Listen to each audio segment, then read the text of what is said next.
Everyone, ओम नमः शिवाय and welcome back to the channel. I hope कि आप सभी ठीक होंगे और अपना भी ध्यान रख रहे होंगे और आप सभी की तैयारी भी एकदम अच्छे से चल रही होगी।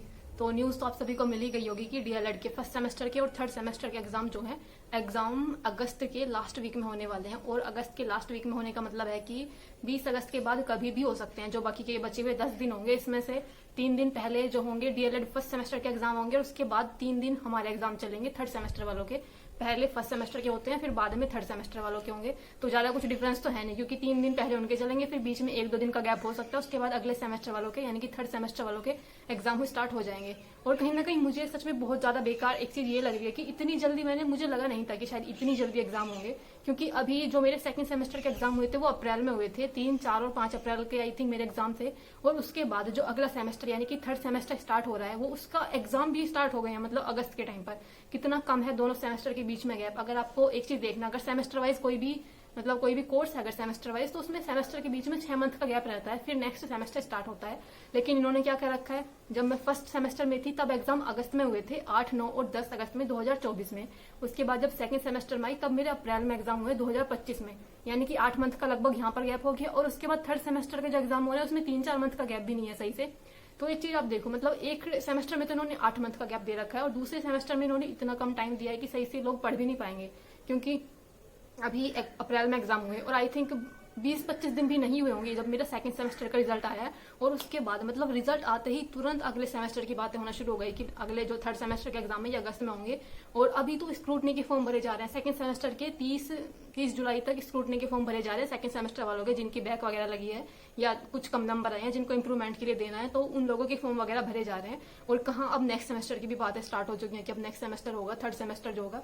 तो चलो जो भी है, देखो एक तो चलो ठीक है कि इन्होंने कम से कम इतने दिन पहले तो बता दिया। कहीं पता चलता है कि 10 दिन पहले डेट शीट आ रही है, उसके तुरंत बाद इन्होंने एग्जाम ले लिया।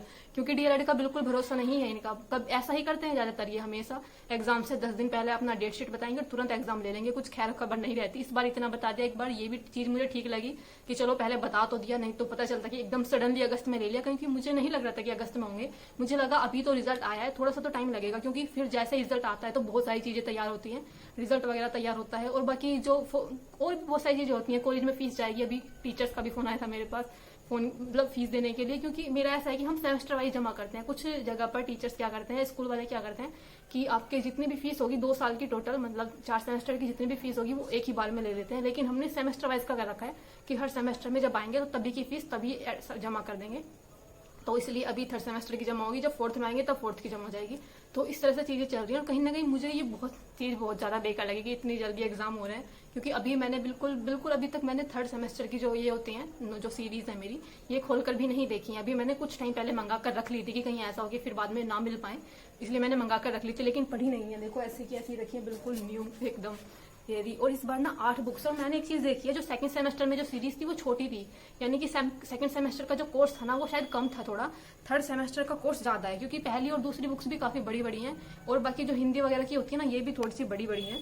तो देखो फर्स्ट सेमेस्टर वालों के लिए कैसे कैसे कॉपी में लिखना है, कितनी लाइनें छोड़नी है, क्या क्या चीजें लेकर जा सकते हैं और क्या क्या मतलब क्या क्या चीजें रहती हैं। कॉलेज में बाहर जाने देंगे आपको जिस दिन आप एग्जाम देने जाओगे, नहीं देने जाओगे।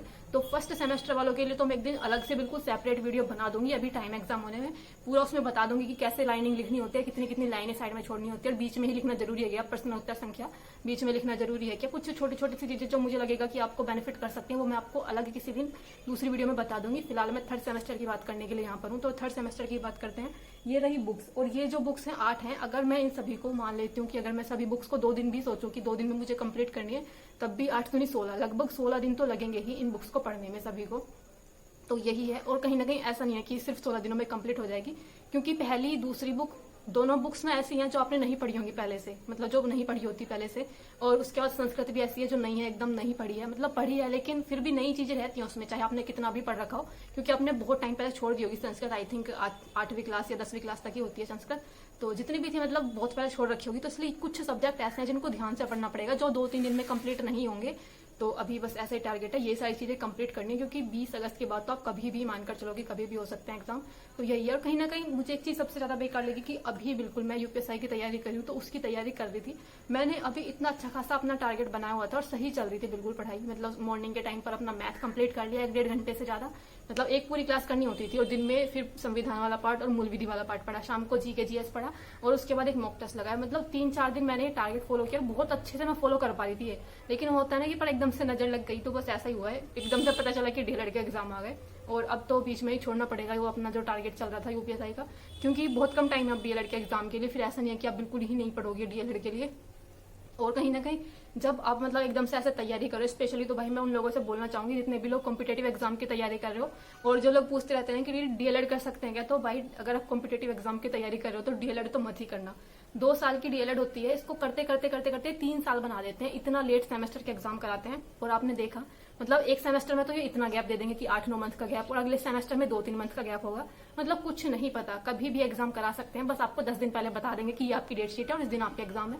3 दिन में एग्जाम खत्म हो जाते हैं इनके, और सेंटर इतनी दूर रहता है घर से, बहुत ज्यादा, मतलब मेरा तो ज्यादा ही दूर पड़ता है, मुझे मेरठ जाना होता है। तो इस तरह से कुछ चीजें हैं। देखो अगर आप किसी भी एग्जाम वगैरह की तैयारी कर रहे हो किसी अलग से, तो जितने भी सेमेस्टर वाले जो कोर्सेज होते हैं ना, इनमें ज्यादा सही से पढ़ाई नहीं हो पाती अपने कॉम्पिटेटिव एग्जाम्स की, ये बिल्कुल रियल बात है।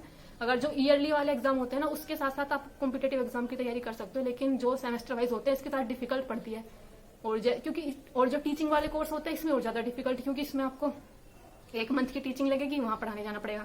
कभी टीचिंग लग रही है, कभी प्रैक्टिकल लग रहा है, कभी ये बनाओ कभी वो करो, और कभी ये जो एग्जाम होते हैं ऐसे टाइम पर होते हैं। हर बार ये एग्जाम ना इन एग्जाम्स के बीच में आता है जो कॉम्पिटेटिव के एग्जाम होते हैं। जैसे अभी सितंबर में पैट का एग्जाम है और अगस्त में बात चल रही है डीएलएड के एग्जाम होने की। अब तो ये बताओ अब पैट का एग्जाम कब पढ़े, डीएलएड का पढ़े, किस चीज का पढ़े।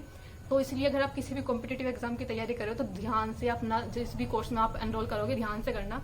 क्योंकि पिछले साल क्या हुआ था, पिछले साल मेरा 23 अगस्त का यूपी पुलिस का एग्जाम था, तब भी मेरे ये एग्जाम पड़े थे डीएलएड के।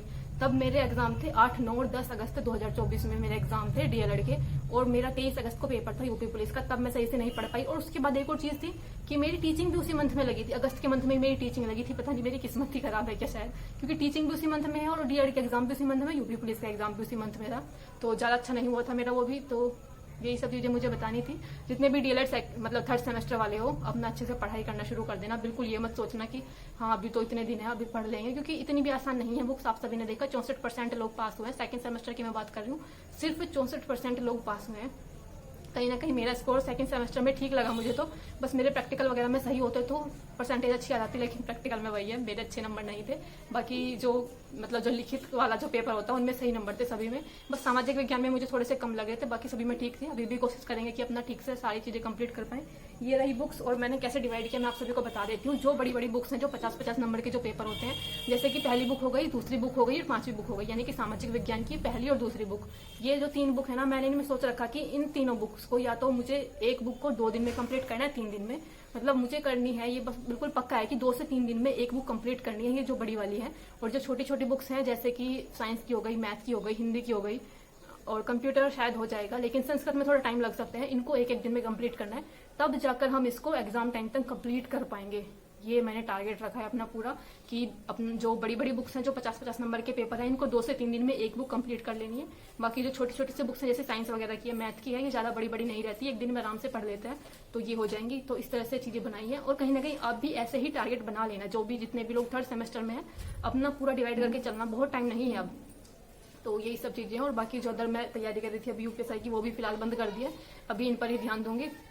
ये मैं आपको दिखा देती हूँ, बुक्स तो सभी ने मंगा ली होंगी, वैसे मुझे दिखाने की जरूरत नहीं है अभी। ये 8 सब्जेक्ट हैं इस बार, 2nd सेमेस्टर में 7 थे, इस बार 8 हैं।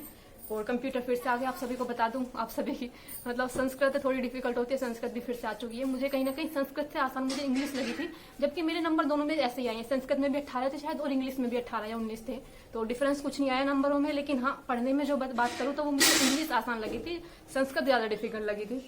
तो सब्जेक्ट हो गए, ये सभी सब्जेक्ट हैं। और कहीं ना कहीं बुक्स इस बार थोड़ी सी बड़ी हैं जो 2nd सेमेस्टर की, उससे ये सारी मिलाकर इतनी सारी हैं, ये पढ़नी है, कंप्लीट करनी है। तो यही कुछ चीजें मुझे आप सभी को बतानी थी, और अपनी तैयारी ऐसे करते रहो। बाकी आपको कोई क्वेश्चन हो, कुछ पूछना हो तो प्लीज कमेंट कर देना, और मिलते हैं नेक्स्ट वीडियो में। तब तक के लिए bye bye, take care, Radhe Radhe. 1st semester वालों के लिए मैं अलग से वीडियो बना दूंगी कि पूरा मैं ना एक सोच रही थी कि पूरा एक ऐसा पेपर लूं, जैसा बिल्कुल जैसे हमारी कॉपी मिलती है जिसमें लिखना होता है, डीएलएड की कॉपी मिलती है, ऐसा पेपर लेकर पूरा आपको डेमो बनाकर मैं दिखा दूंगी कि किस टाइप से मैं लिखती हूँ, किस टाइप की चीजें रहती हैं। मुझे ना एक कॉम्प्लीमेंट बहुत अच्छा लगा था 2nd सेमेस्टर में, एक लड़की बैठी थी मेरे सामने, मतलब जैसे मैं इस वाली सीट पर थी तो मेरे राइट हैंड वाली साइड से जो एक सीट आगे एक लड़की बैठी थी, तो मतलब वो फीमेल थी, मतलब फीमेल क्या बात कर रही हूँ मैं भी, मतलब मैरिड थी वो। तो वो लड़की ना बड़ी, वो मेरी कॉपी कैसे देखती रहती थी, बोलती थी दूर से ही देखकर कि दीदी आप लिखते बहुत अच्छा हो, क्योंकि मैं ना ऐसा करती थी, मैं आपको चलो दिखाऊंगी उस दिन जब मैं फर्स्ट सेमेस्टर का बताऊंगी, स्केच लेकर अलग से उसमें अलग अलग चीजें, मतलब बहुत कुछ मैं अलग सा करती थी थोड़ा सा, ताकि क्योंकि मेरी राइटिंग ज्यादा अच्छी नहीं है, इसलिए मैं कोशिश करती थी कि मैं बाकी जो कॉपी को अच्छे से मतलब अच्छे से मेंटेन करके रखूं, कहीं ज्यादा घिचपिच ना हो जाए इस तरह से। क्योंकि एक तो राइटिंग तो ज्यादा अच्छी नहीं है, लेकिन बाकी अगर चीजों का आप मेंटेन से करके चलोगे कि कॉपी बिल्कुल साफ सुथरी अच्छी से है, कटिंग वटिंग ज्यादा नहीं हो रही, उस चीजों का भी इफेक्ट पड़ता है। तो ये सारी चीजें मैं आपको अलग वीडियो में बता दूंगी, बहुत ज्यादा बड़ी वीडियो हो जाएगी। फिलहाल आज इतने रहने देते हैं, बाकी मिलते हैं नेक्स्ट वीडियो में, तब तक के लिए bye bye, take care and Radhe Radhe.